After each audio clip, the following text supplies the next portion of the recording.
the leather on the denim. I ain't the cure, I'm the venom. If you wanna find me, find the taillights. Something's coming in, you're gonna wanna take a red eye. It's time to go. It's time to go. Get ready. Get ready. Get ready. Don't blink, don't blink. Get ready. Good afternoon, ladies and gentlemen. Medyo informal tayo ngayon dahil Friday ang taping na ito na nagaganap. Sabado ang ating show dahil meron po tayong importanteng okasyon sa Cebu na pupuntahan at i-cover bukas.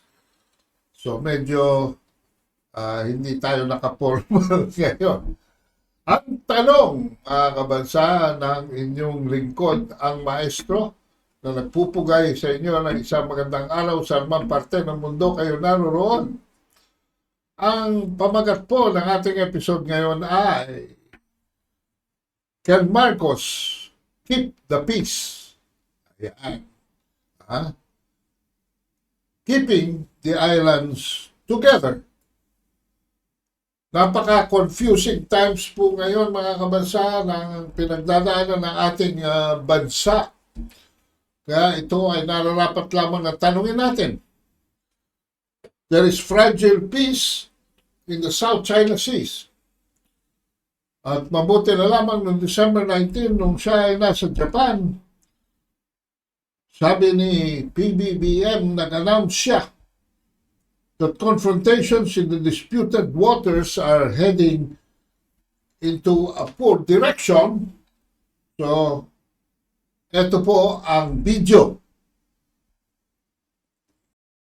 The Philippine president calling for a paradigm shift in Manila's approach in its maritime row with China. President Ferdinand Marcos Jr. spoke to reporters in Tokyo over the weekend. He says a new approach to the dispute is needed as Philippine diplomatic efforts with Beijing are heading in a poor direction. Marcos had told the gathering of ASEAN leaders in Japan a more aggressive China is posing a real challenge in the region. As for Beijing, it warns the Philippines relying on major powers for help in the dispute will only escalate tensions.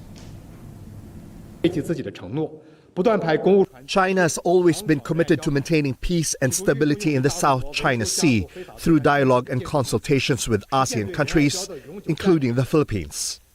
At the same time, China is resolute in its determination to safeguard its territorial sovereignty and maritime rights and interests. We hope the Philippines could realize that it is vain for it to pin the hope in tying itself up with certain major powers to corner China. Such attempts will ultimately harm its own interests and regional peace and stability. So ayan, mga kabansa, kaya sabi ng ating Pangulo, we have to do something that we have not done before.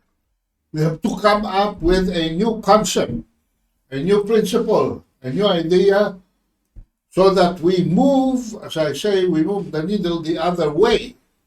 It's going up. Let's move the needle back so that paradigm shift is something that we have to formulate. And immediately, mga kabansa, the next day, the Secretary of the Department of Foreign Affairs, Enrique Manalo, promptly requested for a telephone conversation with China's Foreign Minister Wang Yi in Beijing, which was quickly accepted.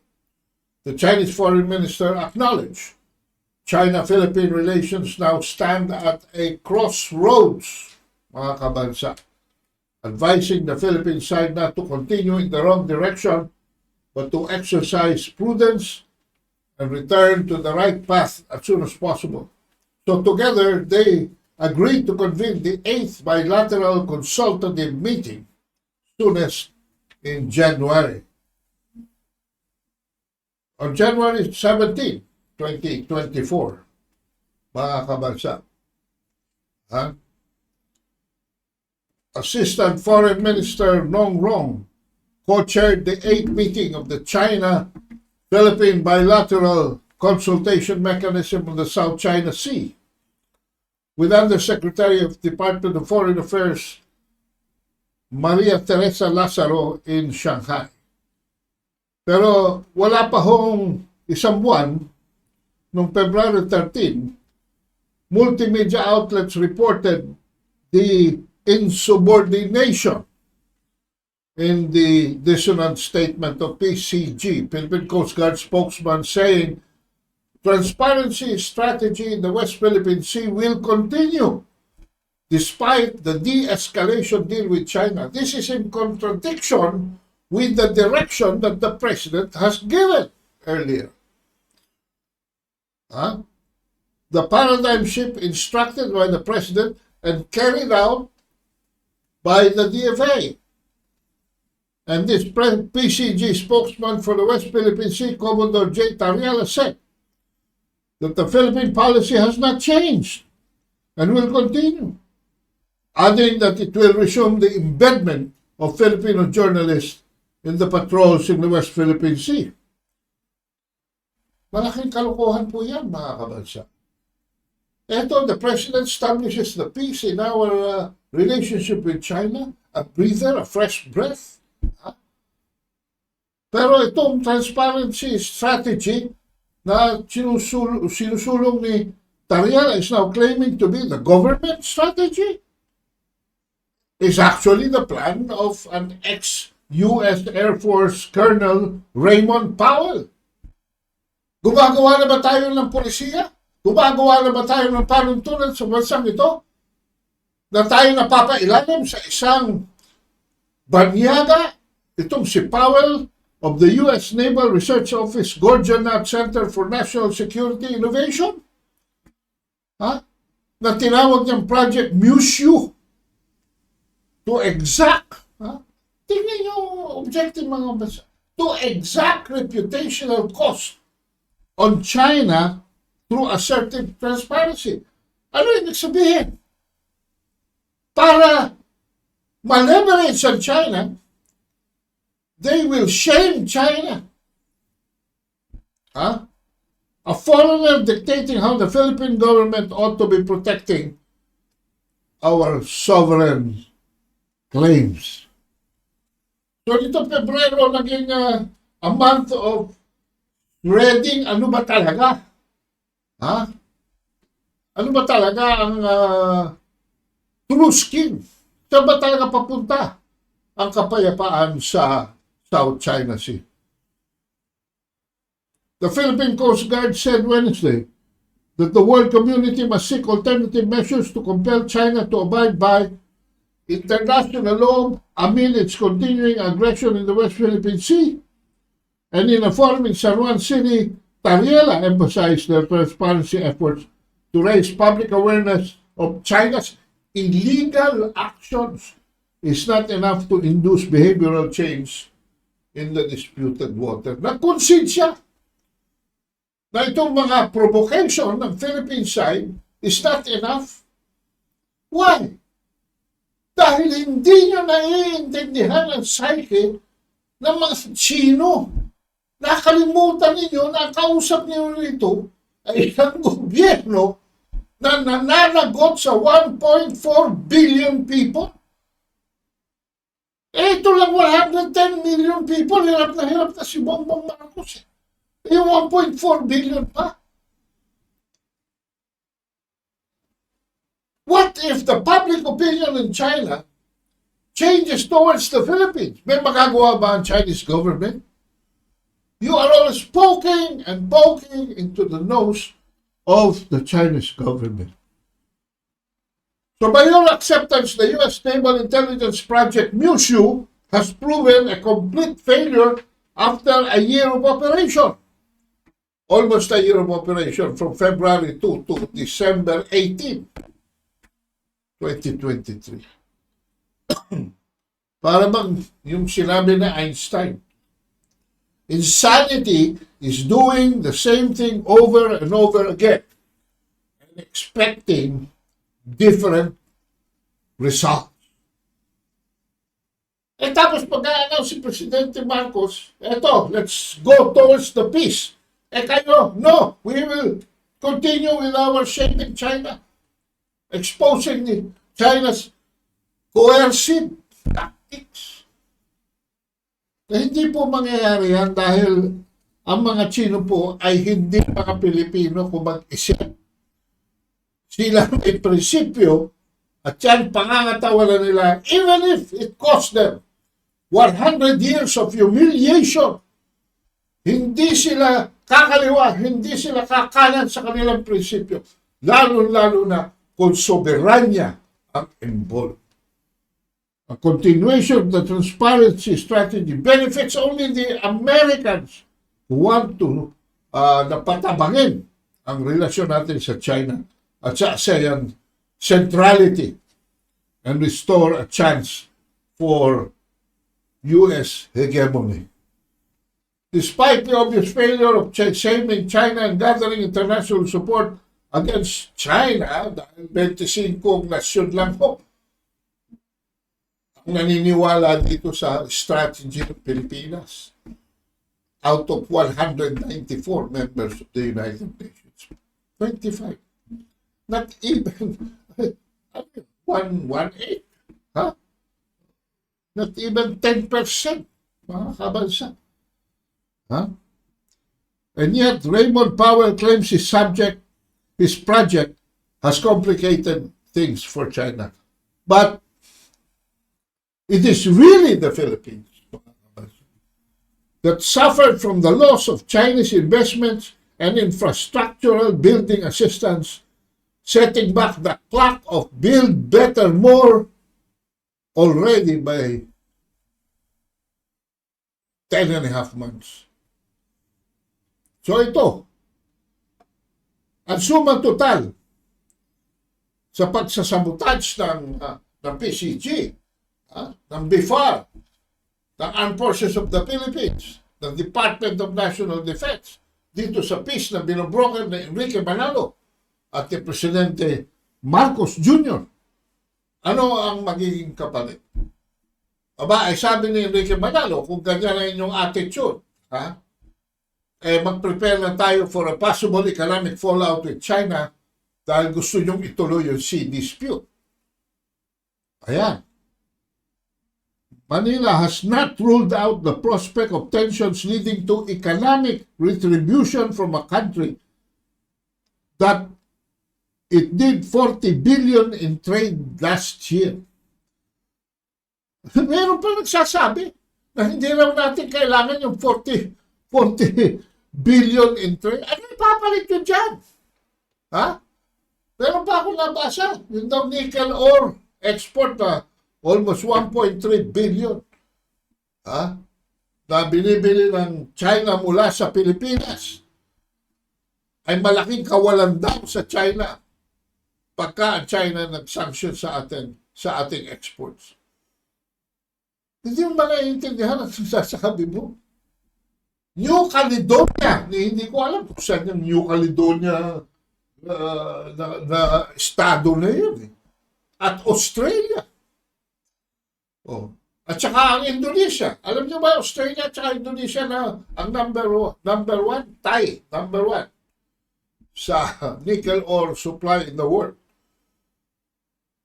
Ang Indonesia, hindi lang, nag-ban lang na kanilang exports because gusto nilang subukan na imbis na export nila yung raw material, ay meron silang gagawing value-added product sa loob ng kanilang bansa.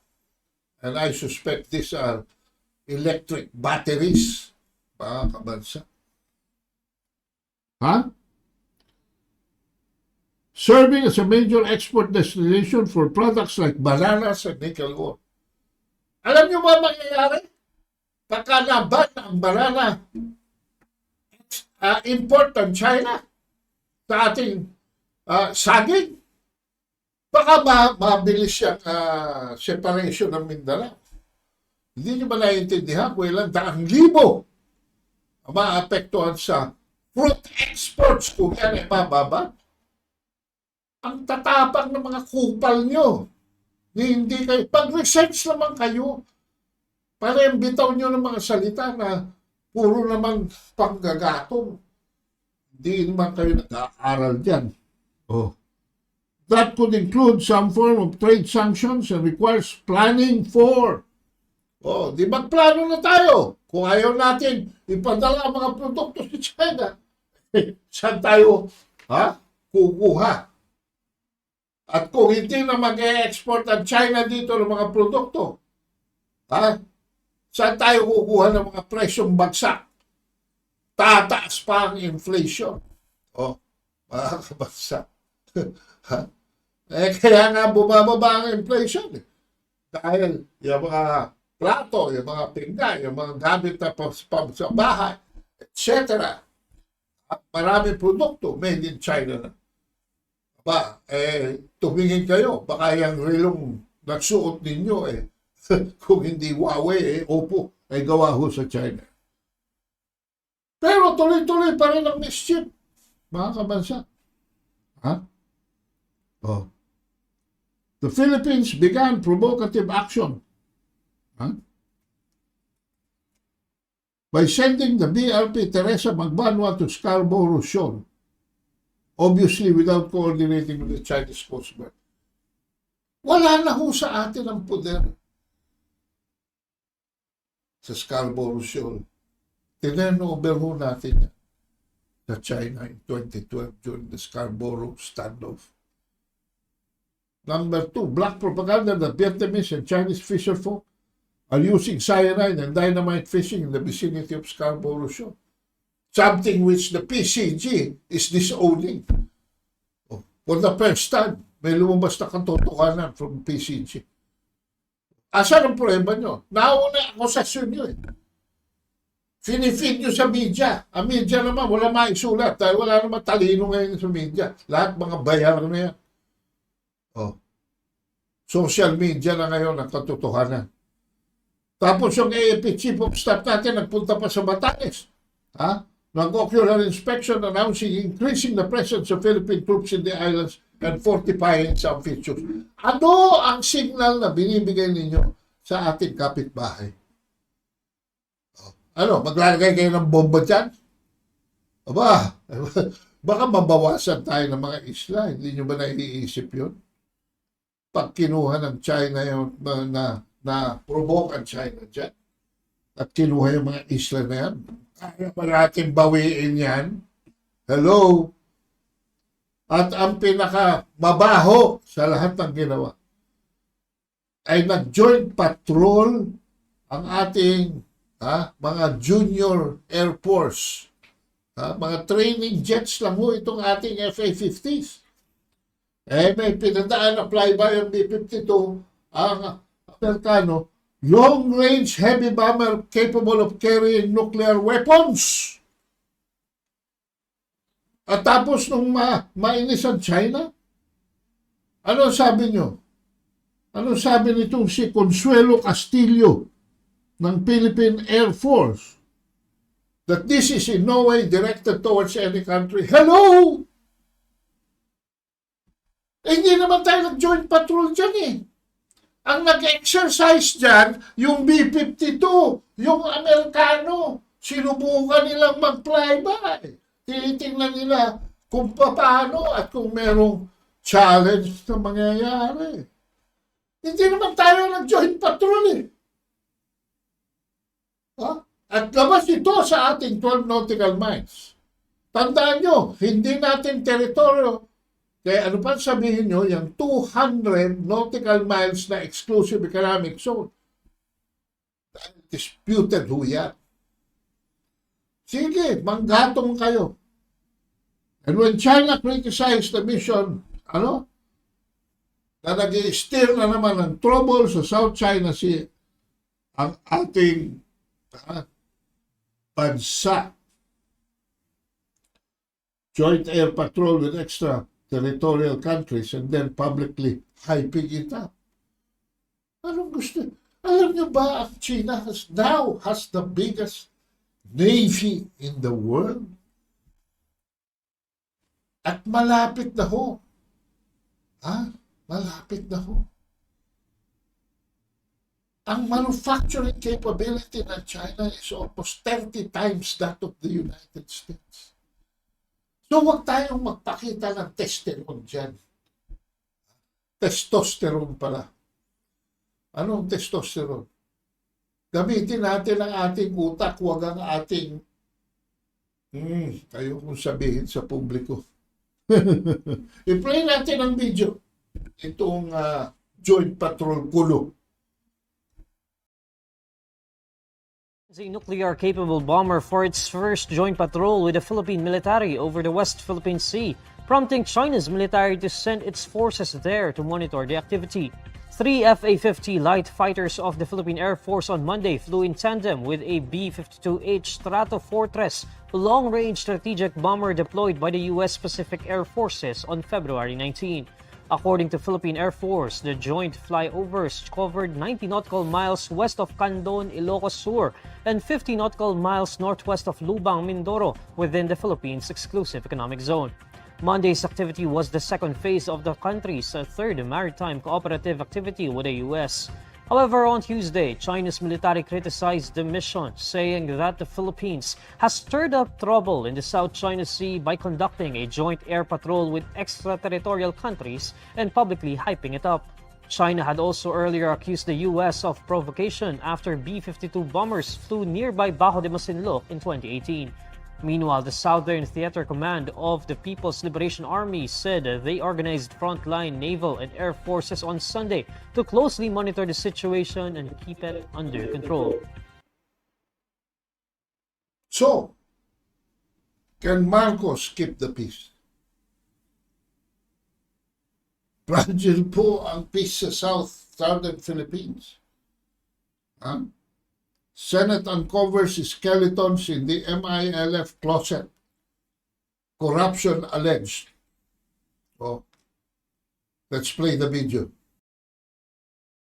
And a cabinet member were figured in a heated verbal exchange over an allegation of corruption in the decommissioning process of Moro Islamic Liberation Front or MILF combatants. In today's Senate hearing, several senators questioned a discrepancy between the number of rebels who surrendered and the number of firearms gathered. Presidential advisor on the peace process, Secretary Carlito Galvez Jr. says they are only following the peace agreement, noting that the decommissioning process is being vetted by the independent decommissioning body, while a member of the MILF peace panel adds that based on the agreement, only the firearms that are owned by the organization are required to surrender. Other firearms used by the members are either personal or given by non-members such as sympathizers. Ba't natin tinanggap yun? 22,000 na walang baril. Dapat hindi natin tinatanggap pag walang dalang baril, di ba? Kasi hindi naman makatotohanan na lumalaban siya na walang dalang bakal. It is not really 1:1. Many of the weapons that the combatants used are not the organization's property, and therefore there is another program to ensure that these privately owned weapons can also be submitted or given to the authorities. But Senator Raffy Tulfo alleges there is corruption behind the decommissioning process involving the assistance given to decommissioned combatants. Proudly say that there is no corruption in this decommissioning. We are just following the agreement. Sir, Do not tell us that we are corrupt. I'm not saying you're corrupt. What I'm saying here is meron pong mga tao dyan sa loob ng inyong organization. Take offense, Senator, that you are already telling us that there is a corruption. I believe that is not a correct accusation to us. Well, sir, I'm sorry. I'll stand by what I said. Meron pong corruption dito. Masaktan ka, I don't care. I will show that we are not corrupt. Ba't ka nagagalit, Secretary? Because you are accusing us that our organization is corrupt. Yes, because napakalaking discrepancy. Senator Jingoy Estrada, who chairs the Senate Committee on National Defense, has directed Galvez to submit the necessary documents to further clarify the issue. Nasundan nyo ba yun? 26,000 ang binigyan ng ayuda, tag-100,000 piso. Pero ang sinurrender na baril, 4,000 lamang. Ibig mong sabihin, 26,000 troops, nagpalit-palitan ng gamit ng 4,000 na baril. Tapos ngayon, maglalabas kayo ng definition ng firearms. Na yung 4,000 na yan ay organizational weapons ng MILF. At hindi kasama sa agreement na isurrender yung private weapons nila na hawak noong 22,000. Anong ginamit? Sabi nga ni Amy, paano silang lumaban? Wala silang bakal. Anong ginamit nila? Tirador? Sumpit? Ano? Bato? Anyway, hindi pa ho tapos yung iskandalo niya. May lumabas na naman bago. Ito, pangalawang video. Alarma ng isang mambabatas ang umunoy paninikil ng Moro Islamic Liberation Front o MILF commanders sa mga dati nilang miyembro na umalis sa grupo. Sa pagdinig sa Senado, isiniwalat ni Senator Jinggoy Estrada na kinukuha umano ng MILF commanders ang 50% ng 100,000 pesos na financial assistance na ibinibigay ng Department of Social Welfare and Development sa mga ex-MILF combatant. Ayon kay MILFP's Implementing Panel Secretary at Engineer Mohajirin Ali, ibinavalidate na nila ang alegasyon at magsasagawa ng investigasyon hinggil dito. Hindi po pwedeng pakikialaman po ng mga commanders yung mga in-extend pong intervention, especially yung cash. So we will be very happy po, Mr. Chair, kung ma-provide po kami ng detalye regarding this concern dahil definitely the leadership of the MILF will not tolerate po yung mga ganong practice at masasubject po sa disciplinary action yung mga commanders na ganun po yung ginagawa. O yan mga kabansa. Ano ibig sabihin dyan? Hindi lamang hindi ma-explain kung saan napunta itong 2.2 billion. 2.2 billion po dito. Ano yung binigay sa mga tao, wala naman sinuling baril. Ha? Tapos nalabas pa itong skandalo na doon sa 26 billion na total, mga kabansa. Kalahati 1.3 billion na punta sa mga commander? Hello? Paniniwala ba ako sa mga commander na punta yan? Ha? Hindi ba ako magdududa na all the way to the office of the peace advisor ay nagkaroon ng hatian dyan? Tapos ang sumang total dito, ito si Carlito Galvez, si Secretary Galvez, ang maging imbestiga, samantalang siya ang dapat imbestigahan. Well, anyway, trabaho ho yan ng Senado. Hindi na ako makikialam dyan. Bahala na kayo dyan, Jaime, bahala na kayo dyan, Tulpo, bahala na kayo dyan, Chico Estrada. Ang akin lang, nagkaroon ng perception ng corruption ng malawakan at malalim, malakihang pagnanakaw dito. Hindi si Galvez dapat ang mag-imbestiga nito. Si Galvez dapat ang imbestigahan dito. Ha? Simulan nyo. Doon sa maliit na bahay niya dati, tingnan nyo kung maliit pa rin yung bahay niya ngayon. Lifestyle check muna. Ha?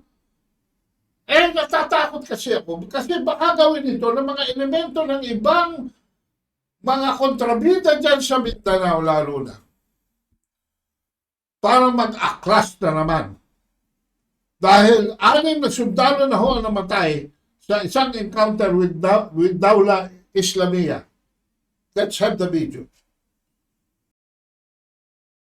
The 3 alleged fighters of the Dawla Islamiyah Maute group were killed in an encounter in Lanao del Norte on Sunday afternoon. In a statement, Armed Forces of the Philippines Chief General Romeo Bronner Jr. says an operation against members of Dawla Islamiyah Maute group, which perpetrated the bombing at Mindanao State University in 2023, was launched on February 18. This operation resulted to the death of 6 soldiers and 3 alleged members of the Daula Islamiyah Maute group.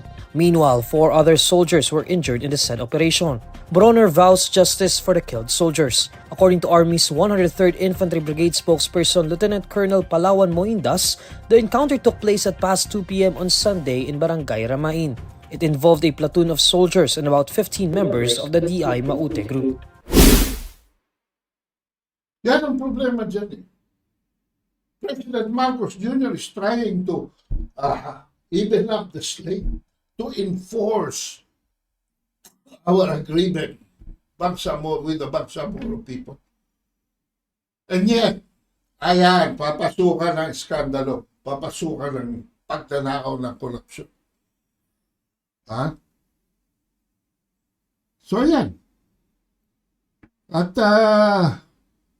ano ang prospect dito? Meron pa nga akong kaguluhan na ina-anticipate. Alam nyo, wala pang masyadong stable peace dyan sa Mindanao. The mere fact na 6 soldiers died in an encounter with the Daula Islamiyah. Tapos ilan lang doon sa kabila, 18. Yan ba palitan niya yun ng buhay? Tatlong terorista sa isang sundalo. Magkano ang ginastos ng gobyerno natin sa pagtitrain sa mga sundalo natin? So kailangan na talaga, at ito'y matagal nang hinihingi ng mga local government units na sa May 12, 2025 ay ituloy na ang eleksyon dito. The first regular election for the Bangsamoro Parliament na noon pang 2022 dapat ginawa. And then, they would succeed. Itong mga membro ng Interim Bangsamoro Transition Authority Parliament. Pakinggan natin ang magandang reformang ito na forthcoming. This is neither found in the documents that we exchange, nor in the elegant prose of our agreements, nor in the minutes of these meetings. Peace to our people is found in jobs created, schools open, farms irrigated, new hospitals opened, roads constructed, businesses launched. To us, there is only one true peace when the bloody tally of war is replaced with a scoreboard of development. And that scoreboard shows that peace has won and the war is over. The preparations we have made will be tested in May 2025, when we will hold the very first elections for the Barm Parliament. Giving the vote to the people to choose their leaders is the logical succession, evolution to the grant of self-rule to your land. I urge all of you, and we will be by your side, to make this very historic election, this very historical and important event a success. Let us show the world that it is peaceful and it is credible. Ngayon ko lang narinig si Marcos Jr. na nagsalta ng ganyan. And if ever, baka ito na ang first achievement niya in office. Brokering the peace in Mindanao. Itutuloy na ang palitan para demokrasya na ang gumulong dyan. Hindi na itong, anong bang tawag dito, mga private armies, mga insurgencies, na alam naman natin na pinupundaran ng ibang bansa dyan sa ating katimugan. So we hope this to be true. We hope this to succeed. Ang isa pang fragile peace ay itong nangyayari sa politika naman, mga kabansa. Pero hindi na ako kukomento rito. Ang ilalahad ko ay analysis ng Al Jazeera. Dahil baka sabihin nyo naman biased ako. Sara Duterte, the Philippine Vice President and the odds-on favorite to succeed Ferdinand Marcos Jr. as president, has found herself navigating an impossible feud between the president and her own father. Yan, mga kababayan. Former President Rodrigo Duterte accused Marcos last month of using illegal drugs and publicly floated the idea of military coup to unseat the president. Last week, he proposed the secession of Mindanao, the southern island and the base of his political power. Of course, nag-respond si Bongbong by saying his predecessor's judgment may have been impaired due to the use of synthetic opioid fentanyl na ginamit ng dating Pangulo nung siya ay magkaroon ng motorcycle accident. Pero sabi niya, separate Mindanao is doomed to fail, and his national security advisor threatened to use force to quell any secession attempts. Itong political spot na ito has put Sara Duterte in a bind, threatening to unravel the alliance crafted by her and Marcos before they were elected in 2022, since she has recently split with the president on several issues, including the government reopening peace talks with the communist rebels, na ito rin si Carlito Galvez na ito ang nag-broker. Wala na nga eh. Dapa na nga yung CPP, NPA, NDF na mga communist terrorists eh. Dadalhin mo pa sa national peace talks? Ano gusto mo? Malaking budget? Alam niyo mga kabansa, against the common perception na itinigil ni Duterte ang peace talks with the communist terrorists, hindi po totoo yan. Inalis lang niya from the national at ibinaba niya sa local government sa level ng mga barangay chairman at mga mayor na talaga naman nakakakilala kung sino talaga ang mga bandidong yan, ang mga teroristang yan. So tuloy-tuloy po yan. Bakit ito si Carlito Galvez, Mr. President, baka kailangan paltan na ito. May sariling utak ito, may sariling agenda ito.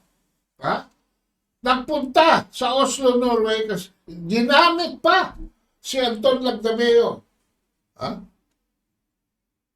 At pumirma ng peace talks with the national CPP, NPA, NDF. Ano ka? Hello? Nakaharap ka ng malaking budget? Hey, excuse me. The president is busy brokering for peace. Ikaw, saan ka papunta? You're complicating matters. Itong ongoing investigation ng tatay ni Sara, deadly drug war by the International Criminal Court. No? At the camel broke its back dito sa chains of the Philippine Constitution, pinakamalaking cleavage between the country's two prominent political families. Marcos said he wants to remove the existing constitutional restrictions that limit foreign investment, and yet sarili niya kapatid ang nagsasabi na hindi naman kailangan palitan ng konstitusyon ukol dito dahil marami na reforma. Ang problema ay nasa taas ng elektrisidad, nasa korupsyon sa gobyerno, nasa bureaucracy, red tape, at kakulangan ng infrastructure para to ease doing business in the Philippines. Yan ang unang atakihin nyo keso ito. Bakit ito inuuna nyo? Dahil magmumudmud kayo na kwarta rito. Doon sa mga sinabi kong mga una, ay yun ang mga tunay na reforma para pumasok. Ang ating Pangulo, hirap na. Mag-travel abroad. Badly criticized na tuloy siya dyan. Just to bring the bacon home. And yet, why can it still not enter? Marami hong komplikasyon, and the amendment of the Constitution is the least of our problem. So yan mga kabansa. Ang the Marcos Duterte alliance was formed after Sara Duterte shocked the country by opting not to run for president in 2022, even though she was the odds-on favorite.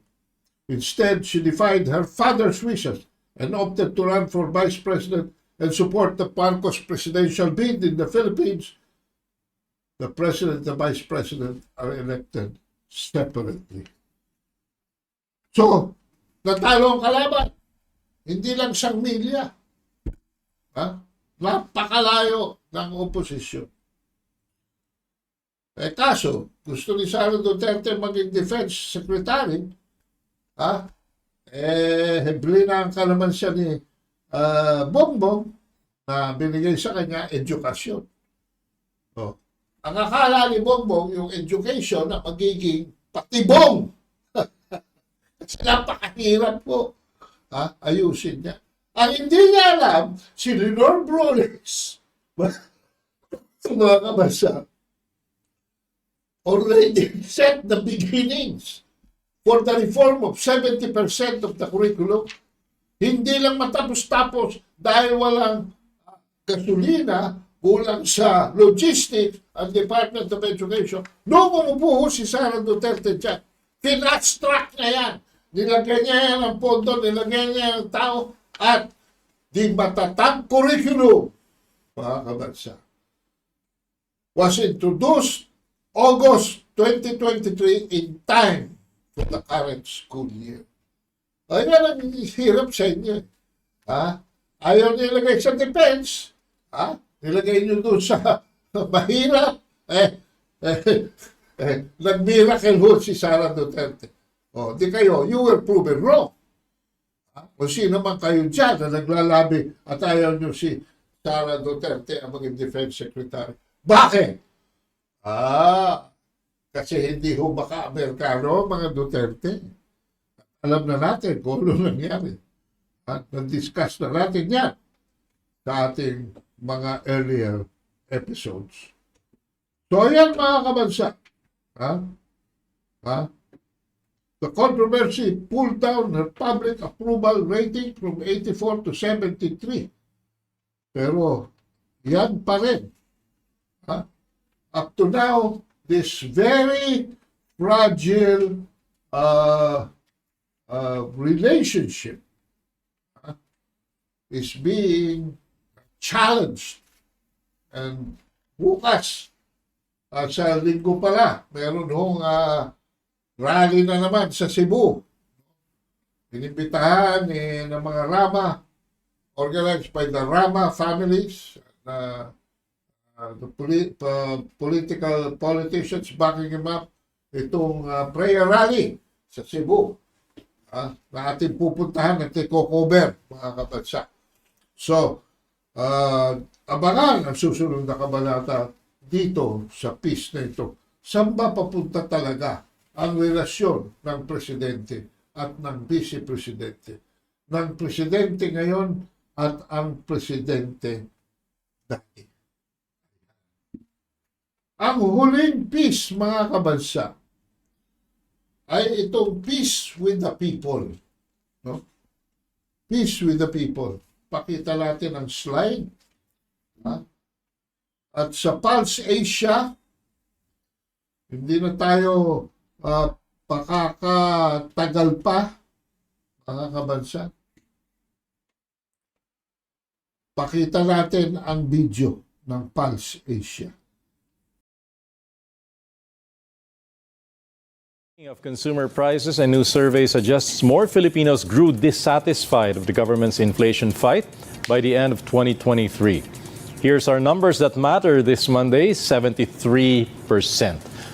Pulse Asia poll of some 1,200 respondents in December showed this was higher than the 56% in September who believed state measures against elevated consumer prices were not working as they should have. Only 9% approved of the strategy, while 18% were undecided. Similarly, those surveyed also identified economic issues such as still their most urgent national concerns. Remaining on top of the list, controlling inflation, followed by hiking workers' pay and creating jobs, as well as reducing poverty.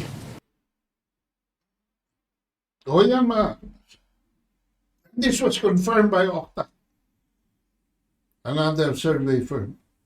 Despite the easing inflation reported in recent months, 3 in every 4 Filipinos now say they are dissatisfied with the government's effort to control the rising cost of basic commodities in a recent survey conducted by Okta. Yung kanina sa video, Pulse siya yun. Results of the December 10 survey na nirelease lamang nitong Pebrero, mga kabansa. Record high 75% saying they are dissatisfied with the government's performance in managing inflation.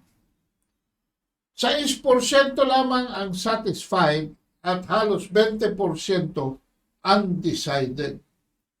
Ngayon, itong chart dito sa slide, pwede ba natin enlarge to, Bel? Enlarge natin yung graph. Makikita nyo dyan mga kabansa, mula nung August 21, tumaas ang presyo ng bigas. From the 40s level, mga, ano ito, 45. Umakyat ho ng 53. At ngayon, nitong January, ay nasa halos 56. Ayaw na hong bumaba ng presyo ng bigas. Walang explanation dito si Kiko Chulaw rin, ang ating Department of Agriculture Secretary. Ano ba ang problema rito? Ang problema sa inyo, sinusulo ninyo eh. Why don't you share it with the people? The people will understand basta reasonable ang dahilan. Pero kung itinatago nyo pa kung ano mga kabaligto na nangyayari dyan, you are excluding the people from the problem. When it becomes the problem of the people, you are adding on. Ginagatungan nyo pa yung dissatisfaction rating. So, 75%, can you imagine? How can the president make peace with the people? Oh, sinasabi ng propaganda ninyo na bagsak na ang inflation. Pero, ang inflation mo, pinag-uusapan dito ay yung inflation sa bigas. Because we are basically a rice-eating population. Hindi pwedeng isakripisyo ang inflation ho according to this already 28% inflation sa bigas. So yun po ang mga puntos. Magkakaroon ba ng kapayapaan sa South China Sea? Magkakaroon ba ng kapayapaan sa Southern Philippines? Maareglo ba itong antimanong sigalot between the Marcos and the Duterte that has formed the unity, may sesibang unity? And finally, magkakaroon ba ng peace ang Presidente Marcos with the people? Well, titigil po tayo dito at ipa-plug muna natin ang ating libro dahil 100% po ang ating or 99% pala ang ating record ng delivery po, no?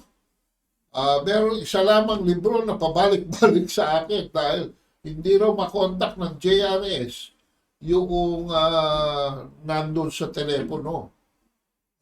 Medyo naging busy. So please get a copy of my latest bestseller, Discover.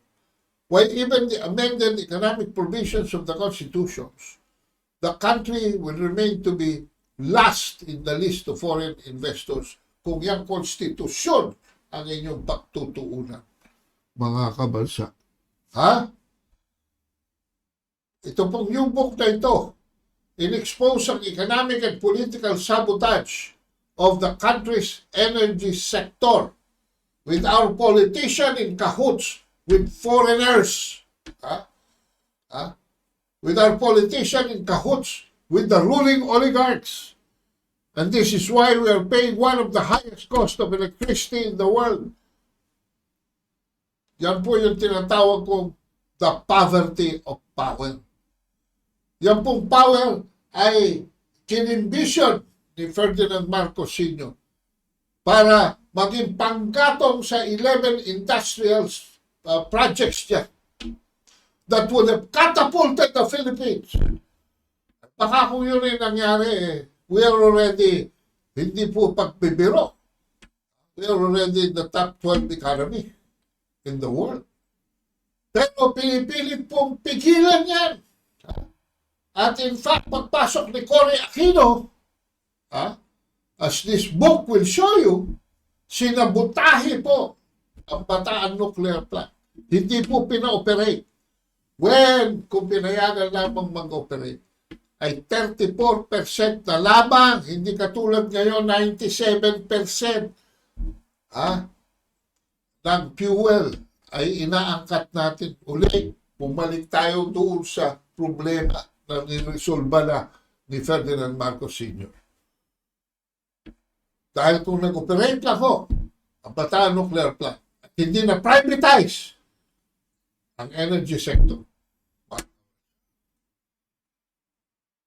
yung 11 industrialized projects ng kagalang-galang Ferdinand Marcos Sr.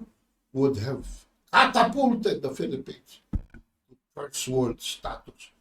Naunahan sana natin ng Indonesia. Dahil ito ho ay kinonceptualize ni Presidente Marcos noong 1970s pa. Kailan lamang umabante ang Indonesia? 10 years ago. Di dapat naunahan na natin. Dahil tayo po ang number 2 sa Japan lamang. Number 1 ang Japan. After the war, number 2 ang Pilipinas. Pati sa military. We were one of the top 5 in the world. So mag-text lamang po tayo sa 0917-336-4366. At dito po sa National Capital Region ay $9.99 free delivery at $10.99 naman outside of the National Capital Region. Before I go to the parting shot natin sa araw na ito, and our quotable code, meron akong 5 inihandang takeaways for a peaceful and inclusive societies, and I hope ito ay makarating kay Pangulong Marcos Jr. Alam po ninyo, nagkaroon ng Fragility Forum ang World Bank. At dito sa forum na ito, diskurso ng mga heads of states, mga foreign minister, matataas, na 70 plus sessions, tinalakay intersections of development, peace building, governance, and recurring themes concerning forced displacement, exploring next generation technology, and ending poverty in fragile settings. Yung mga roadblocks that are holding back the developing countries, of which the Philippines is one right now. Ang iyong administrasyon, Mr. President, with all due respect, is being criticized for lack of these 5 things, which I hope na makarating sa iyo para marimedyohan ng mga tao mo sa gobyerno ang estilo ng pamamalakad sa ating bansa. Number 1, partnerships are the cornerstone to greater success. Ang mga panelists po strongly emphasize the idea of partnership to tackle the fragility, conflict, and violence. It's time, sabi nila, to work together, for society to work together. Better, not only society, but nations to work together. Better cooperation also requires avoiding overlapping goals. So magbakasyon tayo isang weekend, Mr. President, together with your cabinet. Dali mo sila sa Tagaytay, sa Baguio. Mag-brainstorming kayo. Visioning, goal setting. Anong priorities? Anong pangangailangan ng mga taong bayan? Anong mga kalugdan na mga reformang dapat i-prioridad. Ha? Hindi yung nauuna yung pag-aalma ng ating military. Wala naman tayong kaaway. Pinatatabaan nyo lang ang mga Chevron, ang mga star ng mga PMA graduates dyan. Eh, makakain ba yung mga Australian na yan ng taong bayan? Eh, yan na nga ang problema mo, di ba? 25% lang. Kung tutuusin. 6% lang pala. Yung 19% undecided pa. But ang potential ng approval mo is only 25%. Binigay ko na yung 19% added doon sa 6%. Number 2, itong ginawa namin sa Department of Agriculture nung tumulong ako kay Sito Lorenzo. Minobilize namin ang private sector which can play a huge role in the presence of targeted policy interventions and complementary public investment. They themselves can be the role models. Ano pangalan nito? The sharers, yung magbibigay ng testimonya para pumasok ang mga foreign investment, which they can also be the partner. The private sector can bring specialized knowledge investments to meet the needs of the people in places where governments do not reach. But this requires a set of structures and policies to attract and engage the private sector. With training and access to finance, sila may pera na pwede ipahiram. People can grow and become amazing entrepreneurs. And work is the best weapon against any other weapon against the Filipino society. Number 3, no accountable government, no peace. Dapat ma-address ang root causes of conflict. Talk about responsibility. Ang daming spokesman. Nagsasalita dyan mga wala. Kinokontra pa pati yung mga sinasabi ng Pangulo. Legitimate institutions play a major role in reducing the likelihood of recurrent violent conflict. We have a big issue here because there seems to be an absence of centrality in policies coming out of government. And it gives a semblance that command responsibility is broken. Na hindi mo hawak, Mr. President, ang mga sarili mong cabinet members at yung mga appointees mo. Dahil sila mismo ay nagsasalita kung minsan kinokontra ka. Number 4, the role of data, technology, innovative thinking has not been utilized yet. Nandun na sa 6th generation of China. The main challenges are identify the right target. In this case, the many who are poor and marginalized, as well as assessing and delivering the solutions at lower cost. At panglima, inclusivity. Civil society should be part and parcel of the solution. Hindi yung makriticize ka lang pinahahabol. Sino ba nagpapahabol sa NBI sa mga yan? Sino ba nagpapahabol? Senator Rizal Tiberos is breaking the country, is dividing the country by running after Tibuloy. Ano ba naman yan? That is a judicial issue. Kung ganyan ang patakaran, civil society cannot bridge the gap between government and the local and international community. Kasi walang responsibilidad, walang transparency na alienate ang citizens from a meaningful participation. Working in repressive environments and without proper capacity, civil society can't be the watchdog of government. Imposible. Nakikriticize lang kayo dahil sa karamihan ng kapalpakan ng mga tao mo. Tapos, they're haunted. Their franchise is in danger. Their freedom of speech is abridged. Their freedom of the press is trampled upon. Hindi ganyan. Hindi pwedeng onion skin ang gobyerno. Dahil ang gobyerno, ay mga servants. You are only public servants. So ito ay hindi silver bullet solution, mga kabansa. At the end of the day, bagsak pa rin yan sa ating Pangulo. And we pray and hope that political will and commitment, that is the key to enforcement, without which we cannot move forward. We just hope and pray that our President is up to it. Ang ating parting quotable quote, Mr. President, ladies and gentlemen, ay galing kay Aristotle. It is not enough to win a war. It is important to organize the peace. Yan ang trabaho natin.